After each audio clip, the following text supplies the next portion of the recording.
Hi, beautiful people. Today we're talking to Joanna Spicer, who is a content creator with a focus on beauty, fashion, and lifestyle. Joanna is also passionate and puts an emphasis on body acceptance and mental health. This was a super candid and very fun conversation, so I truly hope you enjoy the episode. Hi, beautiful people. This is the beautiful Joanna Spicer. Hello. Hi. Thanks for having me. Of course. Thank you for being here. How long have we known each other? I feel like we've only had like 2 coffees in our lifetime or something. Yeah, but we've probably known each other 20 years. Yeah.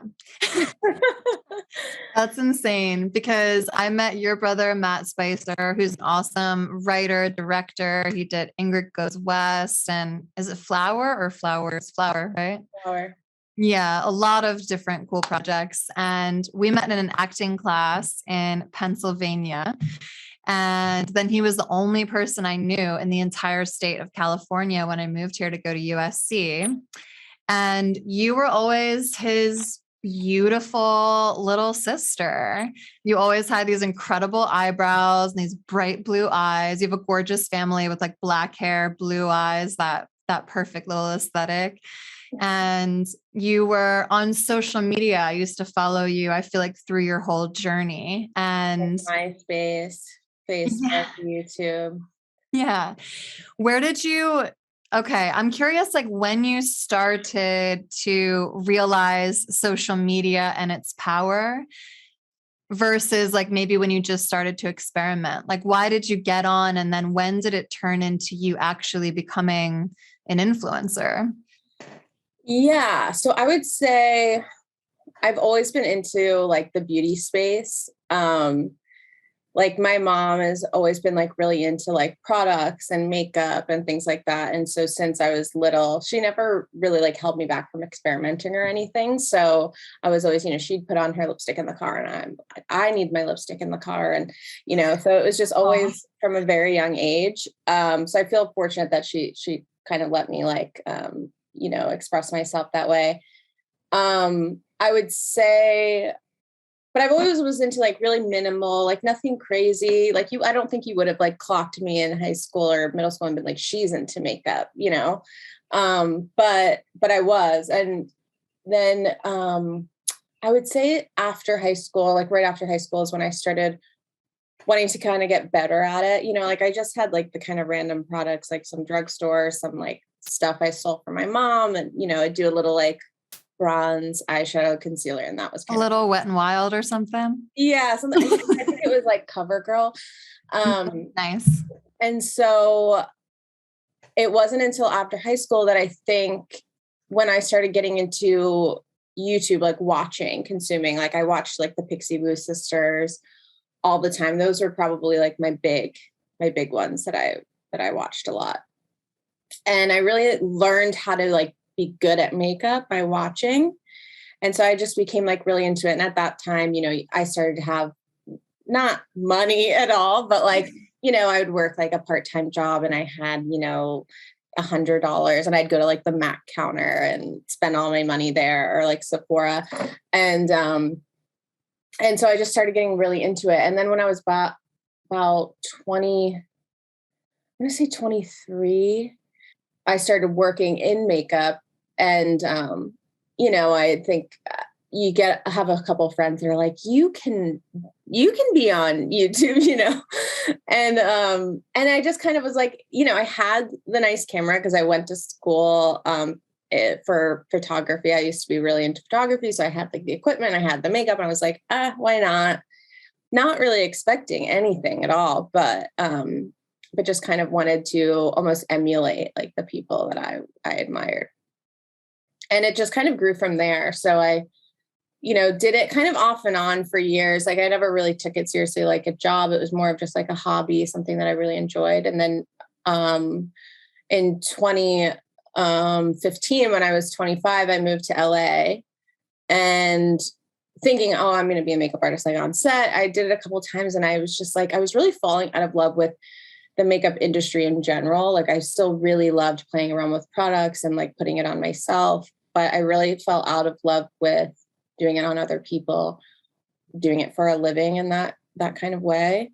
So I kind of had like a little bit of a crisis of like, what am I doing? Okay. So at that point I had built a micro following, I would say, just from doing it for so long, but I wasn't really like, showing my own personality. I was just, again, like emulating kind of the people I admired. And so it was kind of like, Can you do an impression of that? What does that look like? It was so, I mean, I don't recommend it, but anybody can go far back into my YouTube. You just see, I'm just like a lot more reserved. Like there's no personality. It's very much like, I'm just doing my makeup and I'm going through the motions. Okay. I thought you meant the opposite. Like you're putting on a personality, like, well, what's up, YouTube? No, I think it was more like shy. That's understandable. That's how I'm remembering it anyway. Okay, but let's pause there because I already have like 45 questions just in that beginning statement that you made. Feel free to interrupt. I will just go on. If you don't fill the space, I will continue. Oh, that's so funny. Okay, good to know. Yes. No, I'm just really curious about that progression because I definitely know how it feels to start something very like naively because you're not seeing it as a platform, so to speak. Like when I started writing, I was writing novels in elementary school and like making my mom read them. Or then on MySpace, they had that like blogging section. And I was just like putting up blogs because I remember one of your blogs. What, really? Yeah. Oh, do you remember what it was about? Was it did you do the razor commercial or was it like Nair? Yeah. Nair. You talked about like getting that gig or something. I just remember I have the best memory. So I'm like, sometimes it's gonna be really creepy, but I'm like, I swear to God, things just like stick and nothing comes out. It's a blessing and a curse. I remember you saying something like there was like dancers and models, and you were like, I'm gonna kick as high as the dancers or something. Oh my God, what a nerd. I've always been such a nerd. But you booked it and you looked great. Yeah, thank you. That commercial was amazing for years that ran. It was amazing. Yeah, I remember it well.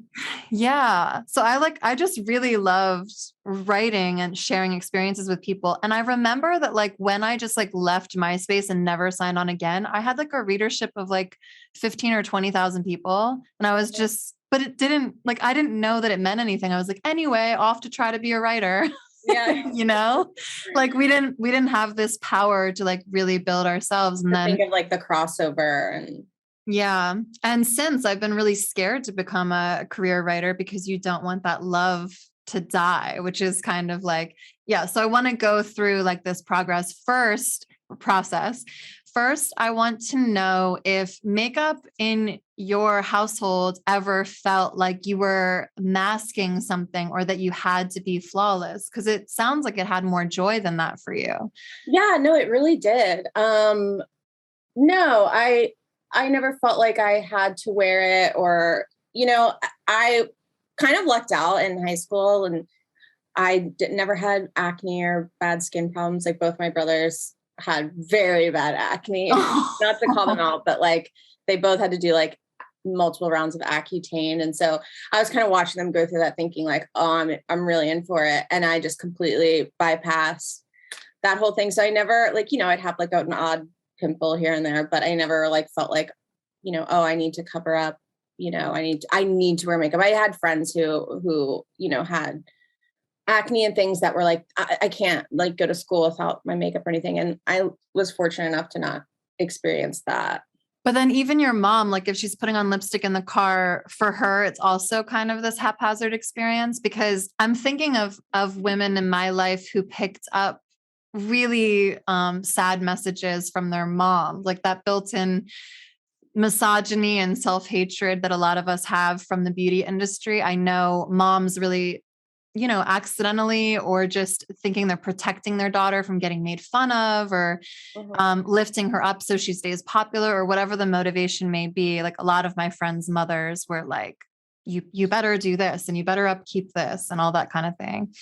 No, I think my mom probably experienced that in her household growing up, but for me, no. And I'm still, I'm still to this day, like I'm just as comfortable going out with or without makeup. For me, it's just kind of fun. And I was like that growing up as well. And I never felt like that was like a taboo thing with my mom. It was always something like we bonded over more than, I think luckily because I never felt like resentful for it, like even to this day. That's great. Can you tell I'm not into makeup? I feel like I learned an eyelid technique that was probably started in like the early 90s or something. And it's literally the only thing I know how to do. I've been working on my cat eye, but I'm just like, I can't, I don't know. Those trends come back around. So they're not bad to have. One day it'll be back and I'll be back in. Yeah.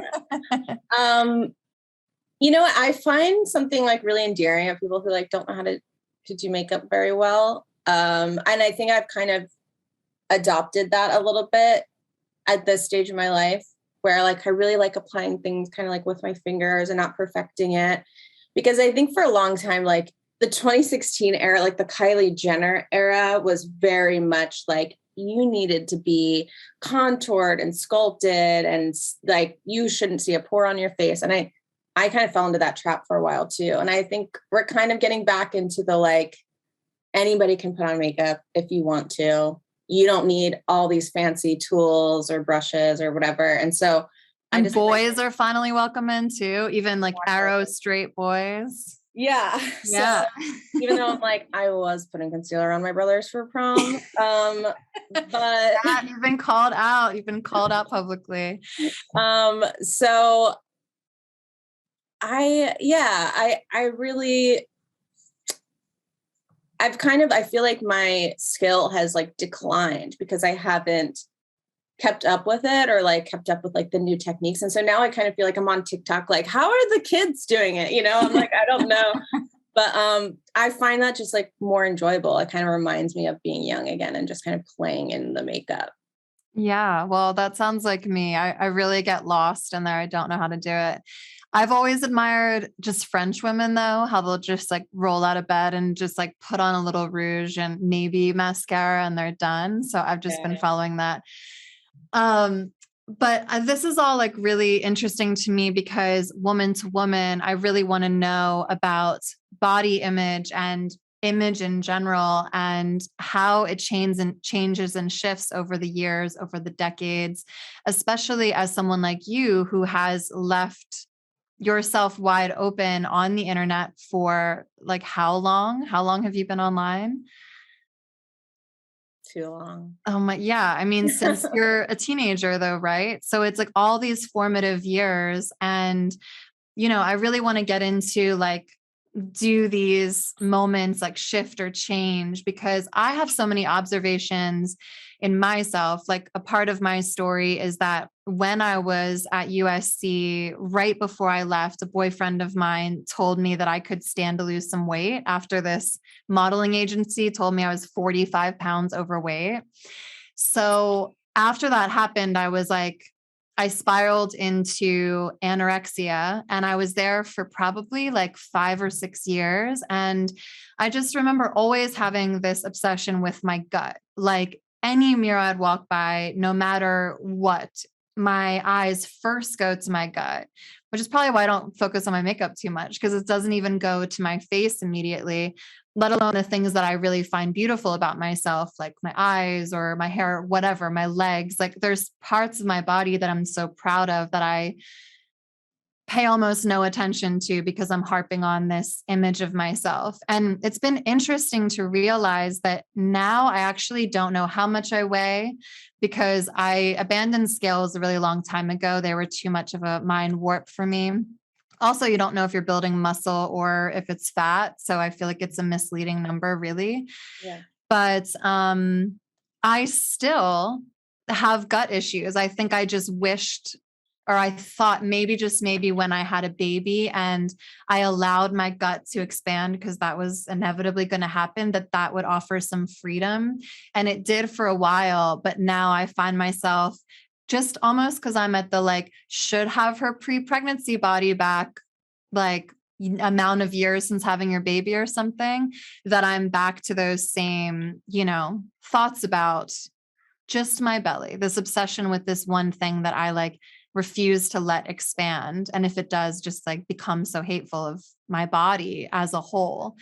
So all of that said, I think like makeup and what you do professionally of like really showing vulnerability plus body image and how you feel of the rest of your form is also interesting to me. And I really opened up the door for this conversation because on TikTok, you had a really beautiful, vulnerable one. And everyone I feel like who has a TikTok pop off or really strike people, they almost always start it with like, I don't think anyone cares about this or no one's going to listen to this, but I don't remember your quote of how you prefaced it, but you just went on to explain that you felt a great pressure because you have shown so much body confidence and body positivity over all of your time on social media that suddenly people looking to you as a beacon of I can be body positive too made you feel, if I'm not mistaken, that then you couldn't have a bad day or then your feelings about your own body couldn't fluctuate. And they certainly couldn't fluctuate publicly because all these people are now relying on you to be their beacon. So now I've been talking for like ever, but take from that whatever you want. I just really want to get into your whole story and all of its richness. Yeah, I mean, I definitely felt that pressure to it's such a layered and complicated thing. Because you're like, okay, I'm fat, but if I don't like myself, then I'm fat phobic. It's like Oh God, it's pressure. It's so much pressure. And so and there's also like kind of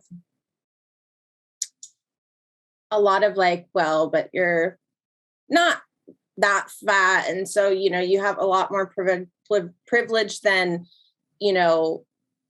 somebody else, or, it's kind of like, it's hard to figure out like, where do I fit in? Because if I don't fit in with fat people and I don't fit in with thin people, then who is my community?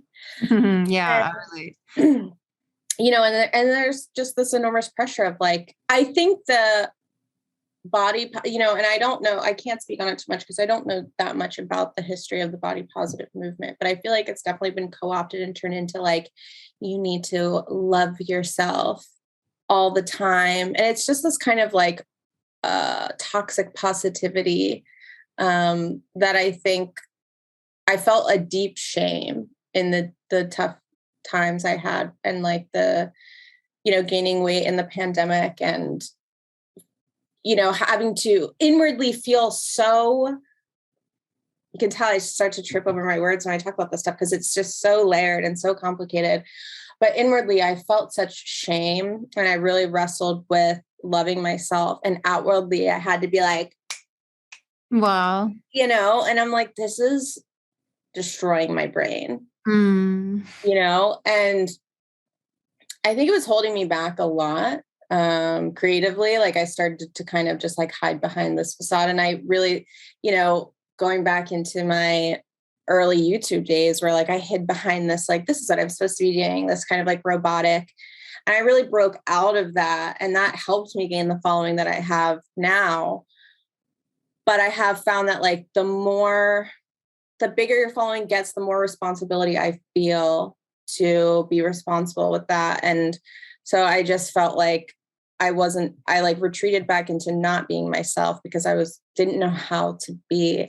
And so there's just like this moment of like, like I can't follow all these rules. I have to just be honest. And so I was really scared. I was really scared to post that because I have followers who are fat and, friends who are fat. And I'm like, am I betraying them? Are they going to think, I don't want anybody to think, oh, I'm having a hard day. And that means I look at you and think you are a problem as well. Yeah. And I don't think anybody does. I mean, I'm not saying that there aren't bad people, but I think we're mostly our toughest critic, like the way that you look at your belly and you're like, oh my God, nobody else is thinking that. And if you saw another woman with your identical belly, like you wouldn't even think twice about it. And if you did, it would probably be like, oh, so she looks good with it. I don't, you know? Oh my gosh. But then what would I do if she was like, I hate it too? We're like, no, we have no one to lift us up. Yeah. But no, I think that, I mean, everything you're saying is so beautiful and is complex, because there is this, it's like when you start getting success on the internet, it is because of authenticity. And I'm a huge believer that authenticity is just felt and experienced. And when anyone starts like to pop off as a new creator, I can see it in them right away. I'm like, oh, it's because they're telling the truth and it's resonating with people. And that's so interesting, you know?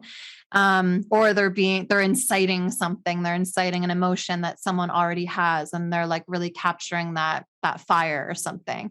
But then you're exactly right. The authenticity then morphs into a great responsibility to continue almost feeling the same. And it's really scary to like change and morph, and you then can make it your living to an extent. I mean, it's really hard to make a living on the internet, obviously, slowly. Yeah. But still, like, for example, for me, I found that if I went into a banquet hall and someone whispered in my ear, 150 of these 200 people hate you, they think you're trash, and no one likes your opinions on anything, I would kind of feel a little like exhilarated. Like I like kicking up dust and like I would just leave. well, there's a spot. Well, yes, I'm a weird kind of person. I mean, everyone has their own thing, but like, I just recognize that would feel kind of like a challenge. There's something about it invigorates me. Not that I need everyone to like me, but just it's like, oh, well, if you don't, why? Because I said something that was challenging. Like, this is interesting to me. But if I lose 200 followers because I say something, that then morphs into like, oh, have I become unacceptable in some way? Am I no longer resonating? And then if you do become like, if you feel like you're betraying yourself by not giving your most authentic truth, then that can feel like your personality is then splitting into two. And then you wind up trying to figure out who you are in the mix of that, and even figure out if it is your responsibility to let people know that there is a dueling, I don't know, image of you, I guess, or perception. Yeah, that's something I know exactly what you're talking about, because I've really, really struggled with that hardcore in the past like couple years. You know, like I said, the more like, if you go back to my videos, and I don't recommend anybody does this, but if you go back to my videos like 4 or 5 years ago, like there's an ease in which I talk about anything because it felt inconsequential. Because when you have 50,000 people watching you, it's like, you know, it's a lot of people, but you become like desensitized to that number when you're just looking at it on a screen. And then versus 130,000, I start to become scared. And I noticed that like certain things, like, you know, I got really into gardening this year, and my boyfriend's like always encouraging me, like, oh, you should film that. You know, people will love to see that. And I'm like, I'll get really weirdly protective about things. I'm like, no, because, you know, someone will say I'm doing it wrong. And then I have, you know, and yeah. like, why do I care? Like, it's like this thing that became like an outlet for me has become something that's like, kind of limits me at the same time. And so it is like, it's something I kind of work on in therapy, of like just being my authentic self, making a mistake. That's okay. You know, if I say the wrong thing, this is how I garden. Someone's like, oh, well, that's wrong. Oh, you know, I didn't know. Right. Or fuck off. I don't care, you know? But I find myself just really tripping over my words and having to be like, well, so that, you know, if I say this, then let me explain, and and it's like, why? And so I really do miss that, like that ease in which I just kind of like regurgitated my feelings. And now I feel like I have this like pressure and responsibility that I sometimes don't feel like I can be like who I am or say like my true feelings about something. And it can be something so simple as gardening. And it's just like, at the end of the day, you're just like, oh my God, like this is so annoying. Oh, well, I can relate so much because for me, I spent over a decade getting out of this very repressive religious ideology. And that was my own private journey. But then I started sharing it online and it resonated with people so much. That's how my career began. And then I got to a point where I was like, wait, I have to go to church now, right? Or now I'm supposed to like make sure every sexual experience I have is like super above bar. And like, if I'm out, I can't be too drunk. Like I started like, I don't know, messing with my own mind because I was like, I felt maybe not a pedestal. I think people like find resonance and like more of a sisterhood probably in both of us. Cause when you're just being honest about things, people are like, oh, me too. Yes. And then you forget somehow that that doesn't mean that you have to then be this perfect being that perfectly represents it. But it does feel like so much pressure because if I even did the most minor misstep, or if I'm misrepresented, both of these things have happened, that then it makes everything bullshit. And I've been lying this whole time and it was never real or something. And it's just like, oh God, I mean, I don't know what to do with that pressure either sometimes. I think there's nothing harder than like someone getting the wrong idea of you. If one person gets like the wrong idea of me online, I'm like, oh, well, I have to show them. And I'm like, why? Why is that my responsibility? The idea that like everybody has to like me. I don't feel that way in real life. In real life, I know, me neither. People and someone's not vibing with me, I'm like, okay, I don't like you either. I don't care. But sometimes online, you almost feel like you're bearing your soul, and for someone to be like, I don't like it. It's like, oh my God, well, maybe I should just, but all in a hole and die. Yeah. But I've been learning that I'm like, I can't make my personality branch off into all these different things that are going to please every single person. And the thing is like, you could be like, oh, but I'm going to do this and people aren't going to like it. And like, I feel like people's, reaction to that is like, they will love it. And it's like, some people are not going to.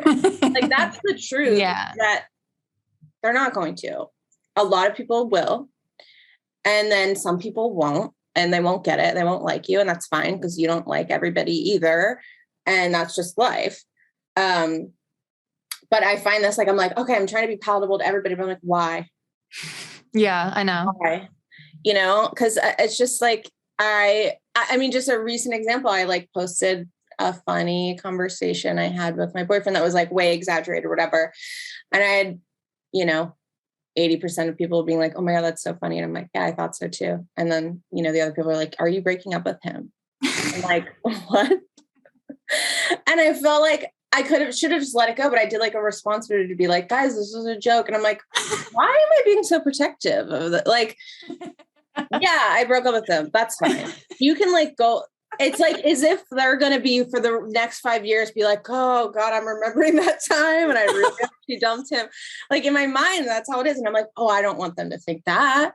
Oh my God. And I was like, I threw my boyfriend under the bus and I like showed him and he was like, I don't care. He's like separate from it. Like, he's like, whatever. I have to find a neurological expert to help all of us through this. I'd be so curious to see what happens to your brain because it's like an experience of micro fame. Like it's really interesting that I could walk into a cafe and have someone scream my name and be so excited to see me and have every other person at the coffee shop be like, who the fuck is that? And nobody knows and nobody cares.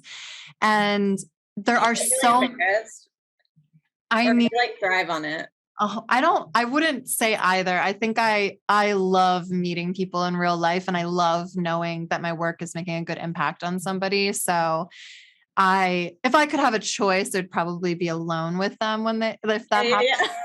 Yeah. I always tell people, because sometimes I'll get a DM that's like, I saw you here, but I didn't want, and I'm like, please always say hi. Yeah. They love it, but don't make a scene. Like I've been in the grocery store and they're like, I love your videos. And I'm like, shh, don't tell anybody. Okay, well, I'd like the record to state that I don't mind a scene. Joanna minds I mind a scene. I mind a scene. I just get so embarrassed around, like, I'm so easily embarrassed in public. Yeah, I can be too. I mean, I know what you mean. But it's also interesting because it's like, I forget what the statistic was, but there are now millions of people. That can't be right. I don't know. There's a huge number of people in the world that have a level of micro fame. Yeah. And I have yet to talk to anyone with, I want to say, over 50,000 subscribers to any platform. And then especially if it goes into the 200,000s or millions, that doesn't have a lot of warped psychology or these morphing of like your personality and then a reckoning with like, who am I now? It's like an identity crisis. Because another thing that I did was on MySpace, for example, I was just like letting my hair down, and that hands down, like you said, would have definitely been my most favorite time as a writer in that moment, because I was doing it just for me. And I will say that I noticed when I was writing my book, AKA completely home alone with no one observing me, I also felt that level of joy. But as soon as I got online, for example, I curse like a sailor, but I was going to talk very intentionally to people who were stuck in a Christian ideology that was harmful, and I was going to try to help them get out of it. And I felt it was really important to censor my colorful vocabulary so that someone wouldn't be like, oh, I can't even listen to her. She says fuck too much, because I could definitely see a Christian writing me off for that. So that felt very intelligent. It wasn't quote marketing. I wasn't being like devious in any way. I was just like, I want to be palpable to the people that need to hear my message. But fast forward 4 years, and it does start to do weird things to your brain, because I also had this thing where I would storm around my house, and I'd be open about that too. I'd be like, I stormed around my house furious about this subject, but as soon as I turn on the camera, it's after I've meditated for 10 minutes and I'm centered and I'm sending out love, because I wanted things to feel that way. But then again, there was like a morph where I was like, wait, does this mean that the fullness of who I am isn't acceptable in even the real world? It like started bleeding into the real world. My best friend Haven, like towards the end of God is Gray, but before I chose, like I was like, I need to start a fresh project to try to just like come out of my shell more and show people who I am more.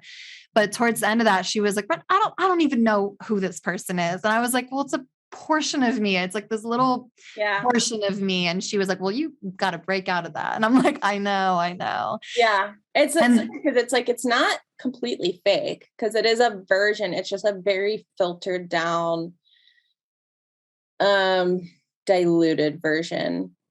Yeah. And it feels so good to just be really real. Like how did it feel to express yourself, press send or upload, and then see that the response was actually resonant and positive? That was actually shocking. And it's like, it's happened to me so many times, in my career online. I don't know why it would continue to shock me, but it just does, like when you are really vulnerable and you're like, no one's going to know. I'm clearly alone in this. And you're shocked to see that you have like a community of people that are feeling the same way. People that I respected, that I see, that I'm like, they're the most confident person. They couldn't think any of these things. And they're like, oh my God, bad days for me as well. And I'm like, it almost just gave me permission that I'm like, this is fine. Like, we're not supposed to feel good all the time. And if you do, that's amazing. But that's the kind of the exception. I don't think that's the norm. Because I think most people would look at you and be like, what is this? How could this person ever feel subconscious about their body? And you're like, oh, well, I do for my whole life. Yeah, like never a day goes by. Yeah. And it's like, and that's okay, because I think we're raised in this kind of society that, it's like, I almost felt like pissed off, like the more I thought about it, because I'm like, oh, so I was raised in a society where, you have to be thin. And then now that I'm not, I'm just supposed to be cool with that, like overnight. And it's just like, it's just not realistic. And not only that, but flaunt it and tell everyone else you're super happy about it. And don't even get me started on the fact that now it's like trendy to be like, well, can I get you started? Actually, I want to talk about it. yeah, I would love to. Yeah. So and look, I can recognize that some of it is definitely projection of my own insecurities, but some of it I think is complete, like just fake. Like, I think it's, in the way that, like, remember, like during like the Black Lives Matter protests in 2020, and like everybody was like, I'm putting a black box in my Instagram. It was like it's like, if you're not, it was like cool to support Black Lives Matter. And granted, I think it was like a hugely eye-opening experience for a lot of people, but I think for some, it was just like, oh, this is the thing that we're like, it's what we have to do, rather than like, I'm going to learn from this and change. It's like, well, everyone's posting about this and I should as well. I think for some. Well, that's what's so strange about social media, because it just doesn't behave the way human life does. Like, I have had really difficult experiences with like real life relationships, meeting social media. And it's just interesting when you like processing Black Lives Matter in real life was really intimate and beautiful and required a lot of really interesting, eye-opening conversations with a lot of different people. But online, just like you said, the whole idea of being a performative alley. Exactly. It was just like, wait, did you like, I know I didn't have time to learn some of the things that I posted. I posted some things because I felt like I had to, for sure. And it was the only time I had never done my due diligence and read up and researched something before I shared it. Like, I always had a strong stance of like, I will understand what I'm putting up before I do. And that was the one time I made exception. And I posted misinformation because I hadn't researched enough.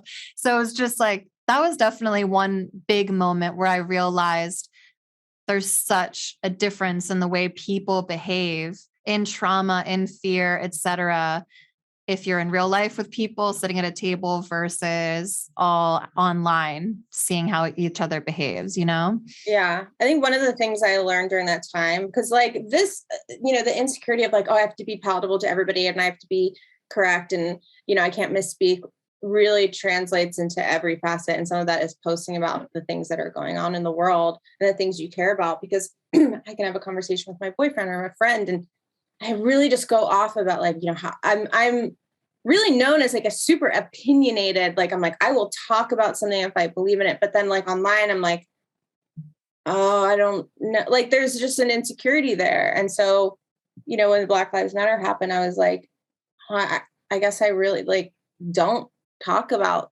the issues that are going on and the things that I really care about and talk about in my personal life, because I'm scared that I'll be judged, that, I don't talk about it as eloquently as this person, or that I don't have all of the information. But I'm like, at the end of the day, you just have to be like, it doesn't matter. And if you, if you say something wrong, if you're like, oh, it's really simple to just be like, oh, that, my fault, I was wrong. Well, yeah, but mistakes online are not acceptable to everybody. No, they're not. But I'm like, I feel like that's the challenge, is that it's like, there are going to be people that write you off for making a mistake or for misspeaking or for, just having a different personality than them. But at the end of the day, it's like, it is okay that you made a mistake. Yeah. Believe it or not.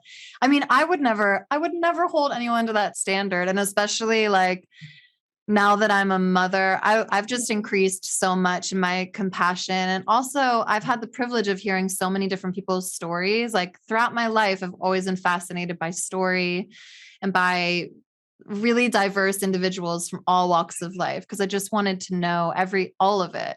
And social media has brought me shame, definitely, for not articulating things perfectly, not knowing things before I did. And I think that's unfortunate, because anytime you open your eyes and you learn something new, it's actually such a blessing. It shouldn't be like, I'm going to crawl across the floor because I didn't know this before. It's like, rejoice, now you know, and dive in as deep as you can so that you don't repeat any of the mistakes that you used to, or whatever the issue may be, Yeah. Beautiful people, do you want a new credit card but you're not sure how to choose? The good news is you don't need to apply for the first offer you see in the mail. Credit Karma can help you zero in on the right option for you and help you apply with more confidence. Credit Karma uses your credit profile to show you offers that are tailored to your financial situation. They also partner with a wide range of credit card issuers, so you can be sure that you are exploring all sorts of options. Best of all, Credit Karma uses your credit data to show you your chances of approval before you even apply, helping you apply with more confidence. Comparing cards on Credit Karma is 100% free and won't affect your credit scores. So, are you ready to find the card for you? Head to Credit Karma and check out your personalized mix of offers today. Go to creditkarma.com or the Credit Karma app to find the card for you. That's creditkarma.com. And this episode is also sponsored by BetterHelp, because we all deserve to ask for and receive the help that we need. The human experience is not easy. I know so many people who have benefited from therapy, and let's be honest, reaching a personal goal of being healthy, mind, body, and soul is no easy feat. The therapists at BetterHelp can empower you to face anxiety, fear, insecurity, depression, relationship woes, trauma, you name it. If you're facing a dilemma, large or small, BetterHelp can help. If you're a bit wary of therapy, BetterHelp is an excellent option because you can customize the experience to you. You can choose between text if you don't want to be seen, phone, or video calls, and the therapists are matched to your personal needs. BetterHelp is more affordable than in-person therapy, and you'll be matched with your therapist in under 48 hours. Join the millions of people who are seeing what online therapy is all about. And as a special offer to In the Gray listeners, you can get 10% off your first month of professional therapy at betterhelp.com/godisgray. That's betterhelp.com/godisgray. Thank you again to BetterHelp for sponsoring this podcast episode. With body positivity, I'm also thinking a lot about how there isn't room, it doesn't feel like, for me to just release. I was thinking about this just because I was pondering our conversation and where I was hoping this might go. And I was realizing that, like, when I have my period, like 2 weeks before, I get ravenously hungry and I just want to eat everything. And I, years ago, finally gave myself permission to start eating whatever I wanted in that like 3-day period, because I noticed I would eat everything to avoid the cheeseburger that I actually wanted.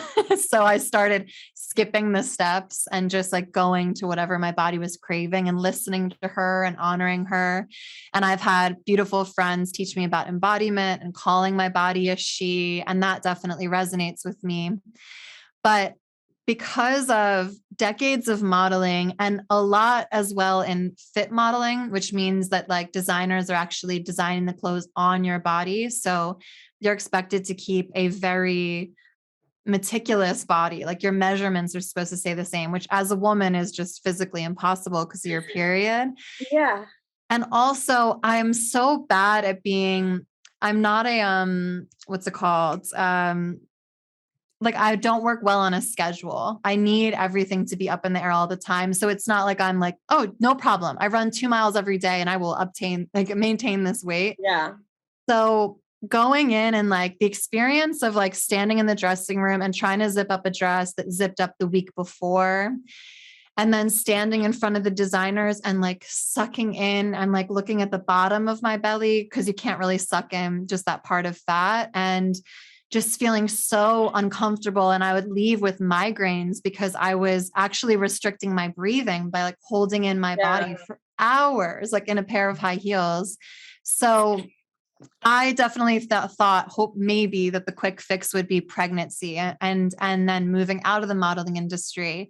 But that now I feel I have this whole other list of like, not insecurities, but just like, well, what if I did? Like, what if I actually let myself eat what I wanted or when I wanted? What if I did listen to my body more? And what if that meant that this gut got bigger, my hips got bigger. And what would that mean for my position in this world? Like when people see me, will they be shocked by this inflated appearance that I've never allowed in myself before? I'm like just realizing that I've never even let my body just show me what she looks like, because I've always restricted her and I've always gone hard on her. I had a pelvic floor therapist that told me sucking in is like one of the worst things you can do for your pelvic floor. Like women are supposed to be like breathing out and like really allowing all that space in their body. But like, okay, we're all fucked. I know. I mean, yeah. I don't know a woman who hasn't sucked in her whole life. Yeah. Like, I mean, I'm going to interview her too, actually, because it made so much sense. I mean, talk about body. I'll say one more thing about my body that I haven't said publicly yet.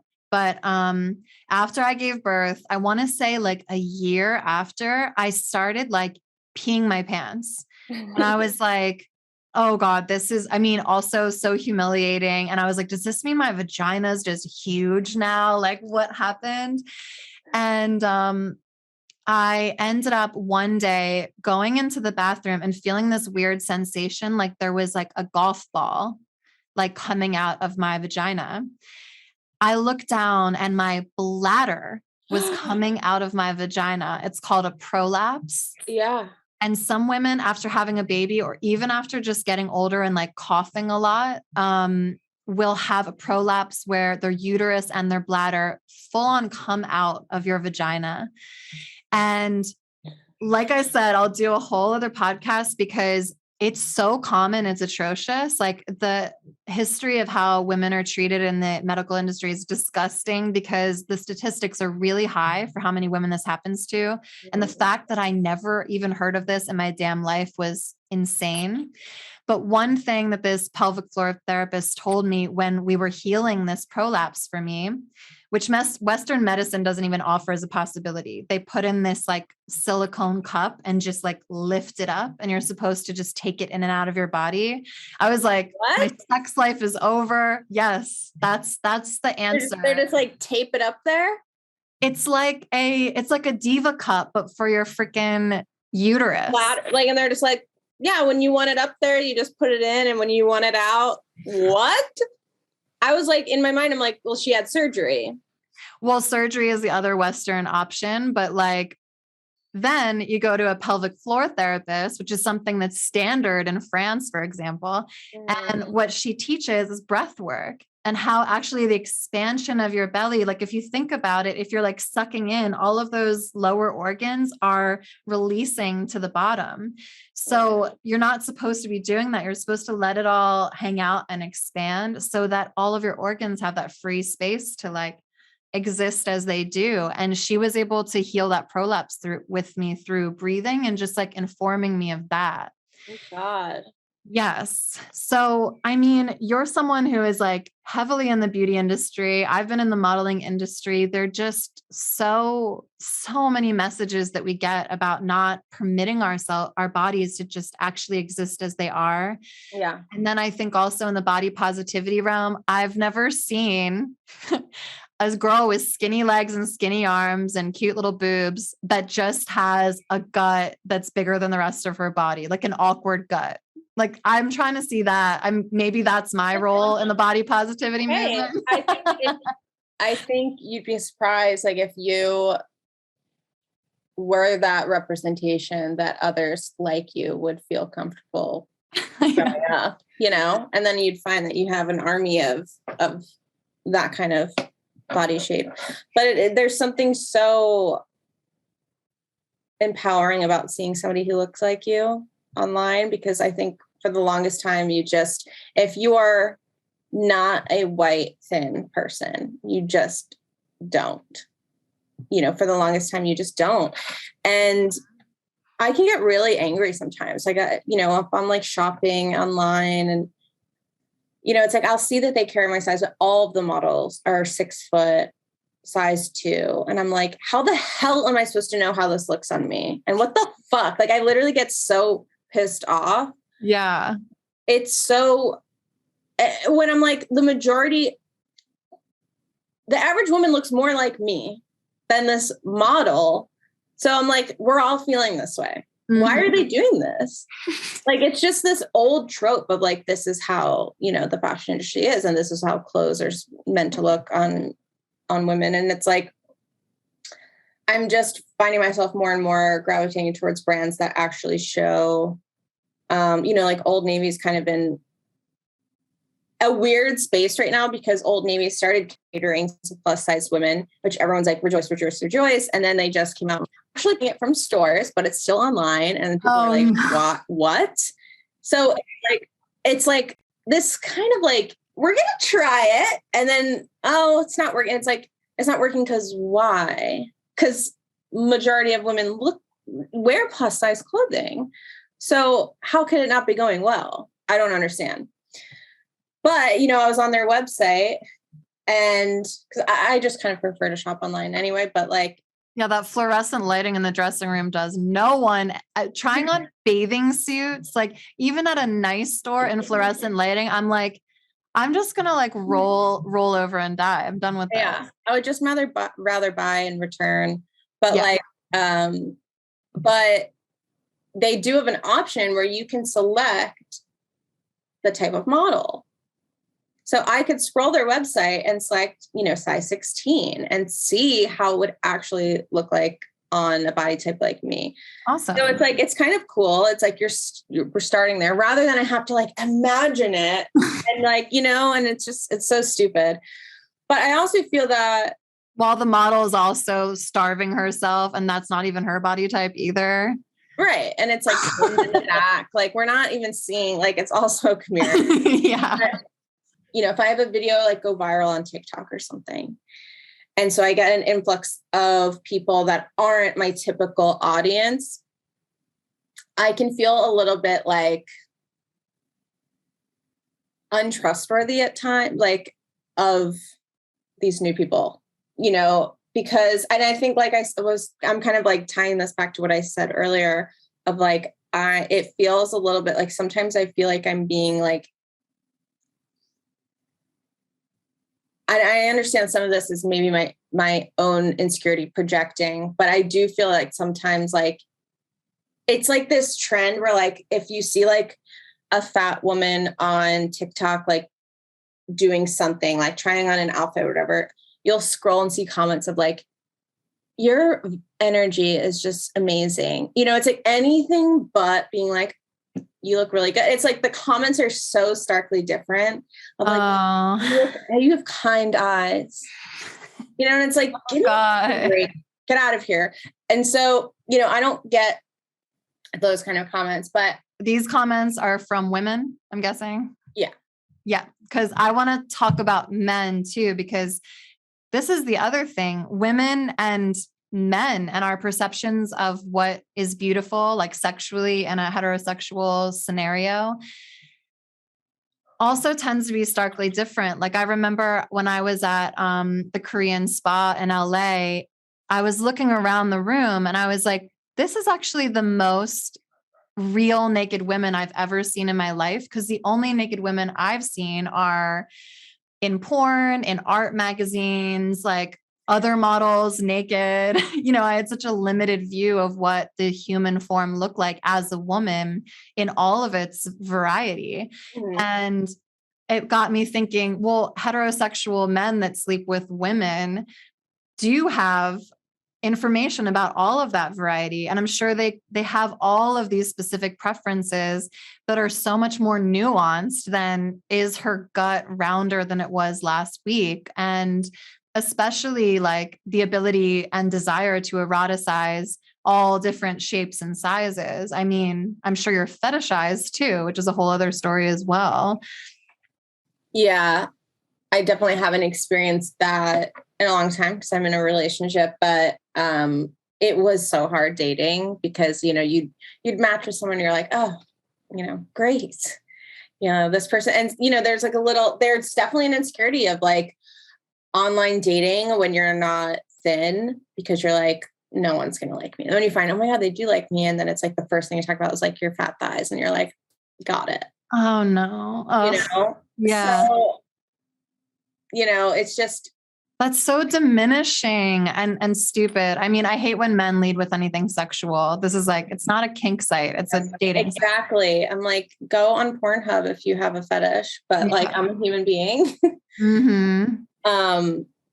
But yeah, it's like, but then you also realize, yeah, I mean, there's men for sure who have their preferences and they're like, you know, I don't know. I have just like a weird taste in my mouth with like men who like exclusively date thin women, but then are like, I'm a feminist. And I'm like, okay, I'm like, whatever. It's like brown hair is like a preference, but I don't, it's like you being like, well, I exclusively just like tiny women and who have like tight bodies and abs is like not a preference. But whatever. Sounds more like an insecurity of the person. I mean, almost every move. Social conditioning, like I'm like, you watch a lot of porn and that's what they look like. So, right. We have porn. We have the social conditioning of like what is supposed to make you a man, like what kind of woman would be, I guess, a good look to bring around other people, which all of thinking about any of that is just so gross because I being the age that I am, like in my late 30s, I just grew up in a world where that was just the thing. It's like in order to protect yourself from being made fun of or protect yourself from like getting rejected by dates would be to make sure that you're super skinny or that you're meeting this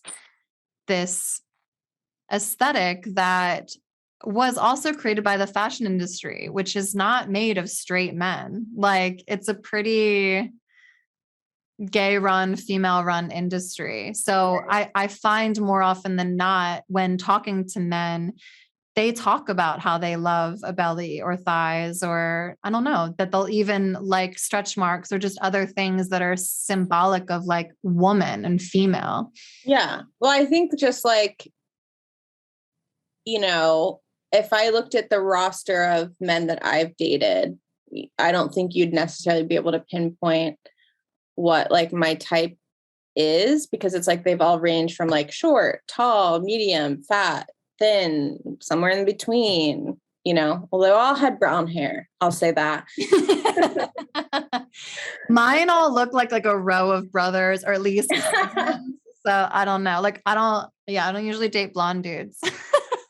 No one does. No. No, but like it's I think in the way that like you have a range of things that you find attractive, it just depends on the person. That I would imagine men, maybe I have a hard time not thinking of men as like a monolith. That's a problem, Joanna. Yeah. I know every time I'm talking trash about men or saying anything that's generalizing, it's just like, it's hard because there's a lot of pain there. There's a lot of, and it's like, of course I do know that there are good men out there. I'm in a relationship with one. I have men in my family who I love very much. And I have male friends. Like, it's like, I know that, but there is a lot of pain because I do think men have caused a lot of pain, and hasn't been as a whole as much of a willingness to learn from it. So that can be hard, but so when I say the average man, I'm like, is it the average man? I don't know. I think a lot of men watch too much porn and have a warped sense of reality on like what a woman looks like and acts like and whatever. And, but, I would imagine that for a lot of men, the things that they find attractive also range, Yeah. I mean, porn has got a lot of different stuff going on, a lot of different body types. There's something there for everybody. I will say that. For sure. I'm not like whatever. That's a whole other story. A whole other podcast conversation. I think to round it up, I would love to hear, I don't know, anything that might like be on your mind, or maybe something that you've noticed or observed over the years that you think me in a conventionally skinny body wouldn't necessarily understand or know. and I can only speak from like the place where I'm in. I can't, necessarily speak for like plus size women at large, because at the same time, I am closer to the societal beauty standard. I'm white. I have more of an hourglass figure. You know what I mean? I can still shop at straight size stores sometimes. So there is like a proximity to the beauty standard that I hold, that I'm like, I can't really be like, well, speaking of for everybody. But as I've become more plus size, has been harder. And you do see like how differently people treat you, even just gaining 40 pounds. Like what? Like you kind of, in the way that I'm like, oh, I think of men as a monolith. It's like, of course I don't really, but you do start to see that like you are treated differently. Men don't make eye contact with you a lot. You just start to see like how you navigate through the space, and you start to feel like just more insecure about it. Am I taking up too much space? Is everybody looking at me? Is everybody thinking, watching what I'm eating, thinking this, thinking that? That's so tough, because I think sometimes, I don't know, so much of the work of empathy is like being in other people's shoes, but it doesn't come naturally in situations like that to me. Like, also chewing on this conversation, I was thinking of how little to no thought I give to body types in my world. Like, even if someone does gain or lose a lot of weight, they just look the same. I don't know. It's not because I'm like, I'm not saying how do I articulate this? I don't know. It just doesn't bear any weight on me. Excuse the dumb pun, but like, it's always about someone's energy. Like, I've had crushes on all different kinds of body types. I think everyone I've dated could look like a brother or cousin, but body type is almost never a factor for me, and never something I really consider in another person as any sort of quality. I think a lot of people don't. Like, I have a male friend who was talking recently about, he's like, he gained like, I've never been heavier than I am right now. And I was like, no way. I was like, you look exactly the same. I was like, I gained 40 pounds in the pandemic. He's like, absolutely not. And I'm like, I think you don't look at other people the way you scrutinize yourself. I know. Yeah, that's the thing that breaks my heart, because also if you see like eyes diverting away from you, I'm not trying to discount or deny your experience at all. That may be true, but there's also something I've observed in myself where if I'm projecting an idea, I have a belief about myself. Like, I look like shit today, or I have my baby, so no one's going to want to, like, men aren't going to want to look at me or whatever.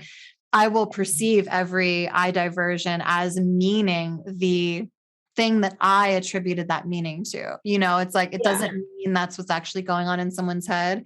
And again, that's not to invalidate your experience, because I definitely believe there's still so much bias. I mean, it brings me pain to listen to conservative radio, for example. Radio, that sounded like I'm like from the 1830s when I turn on my radio, but I'm listening to any conservative speaker talking about the body positivity movement. And then they do it in such a way that is so degrading and harmful to especially young people who are living in those bodies that they're making fun of and teasing, just because, frankly, I'm sure they have the privilege of being in a slimmer body. Some of us are just born with genes that go one way or the other, and it bears no weight on like your ability to be disciplined or work hard. Like, I hate hearing those things become synonymous when people just really have a privilege of a certain body type. And I don't know, flattening anyone out into this image that, like I tried to inarticulately state before, actually bears no weight on the way I perceive whether or not someone's going to be a good friend, a good sexual partner, a good father of my next child. Like, I don't bring that factor into it. And it's devastating to hear other people do that in such a diminishing and flattening way. Yeah. I mean, the idea that like, oh, if we all ate the same, we'd all look the same. And it's like, obviously we wouldn't. And so that has to tell you that there's like genes that play a role in how we carry our weight and whether we're thin or whether we're fat or somewhere in between. I mean, I just said something recently that I'm like, I was thinking so much about, I was, at a dinner party with some thin people, and I was paying attention to how much I was eating.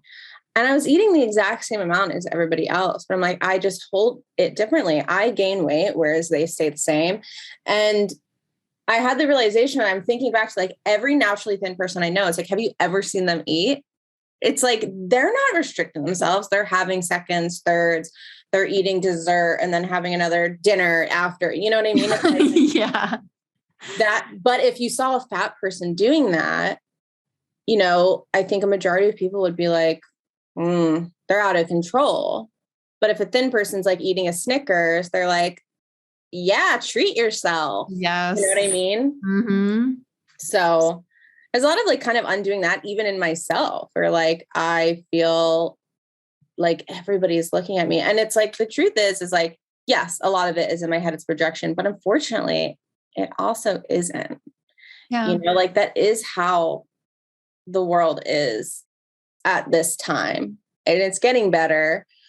But that's why I think it's really cool to like find a community of people and who just understand exactly like kind of what it's like, and to just learn that like, just because people do feel that way, like, yeah, let's say you have a room full of 10 men and like they're all averting their eyes. Some of them might just be because they're busy, and some of them might be because they're like, I don't pay attention to women who are above a size 4 or whatever. I don't care about them.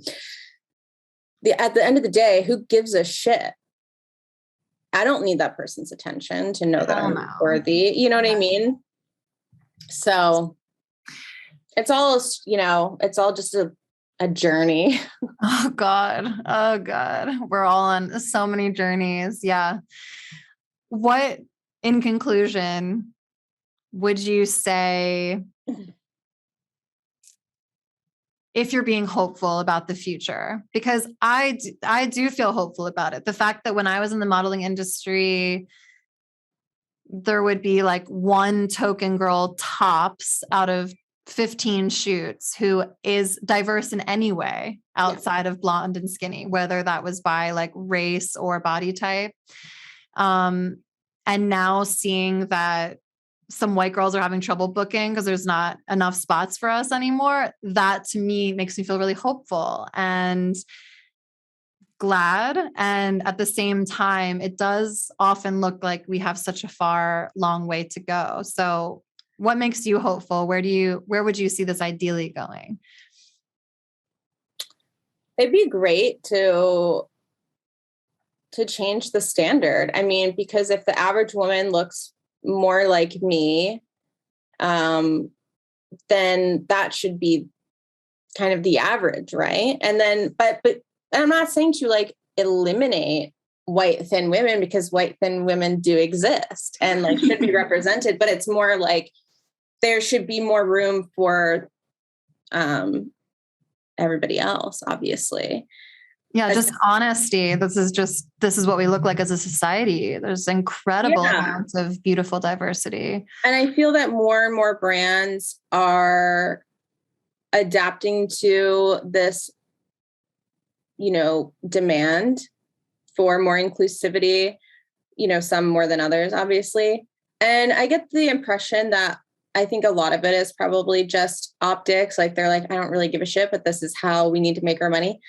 And I'm fine with that. Like capitalism is a selfish, it's like, I don't need them to like change their heart. It's like, you know what I mean? It's like, just do the thing and let us take it the rest of the way. You know what I mean? It's like, if like by carrying it and, up to a size 24 is going to make you more money. It's like, and it will, then do it. It's like, I don't need you to like change your mind at the end of the day. It would be great. But just like having more space in the world for more marginalized bodies, I think is a good starting point. I mean, it's hard is like, there's still so much way to go, but it's so different than, when we grew up. Yeah, it really, really is. It takes a long time. In my lifetime, it would be nice to see like a huge major shift, but I think, progress isn't always linear, Old Navy, but, hopefully we're heading in the right direction. Words of wisdom from Joanna Spicer. Thank you so much. Thank you for being here. Did I ask any terribly ignorant or stupid questions? No. Great. Okay, good. I hope I didn't trail off and bore anybody. Whoever's sleeping, wake up. It's the end of the podcast. I'm sorry for saying men are a monolith. Are there do you have a lot of male listeners? Yeah, but I think the majority of them are gay. So okay, well, obviously I'm not talking about you. Joanna's sorry, she's not sorry. Yeah, well, that's it. Thank you so much for being here. We love you all so much. God bless.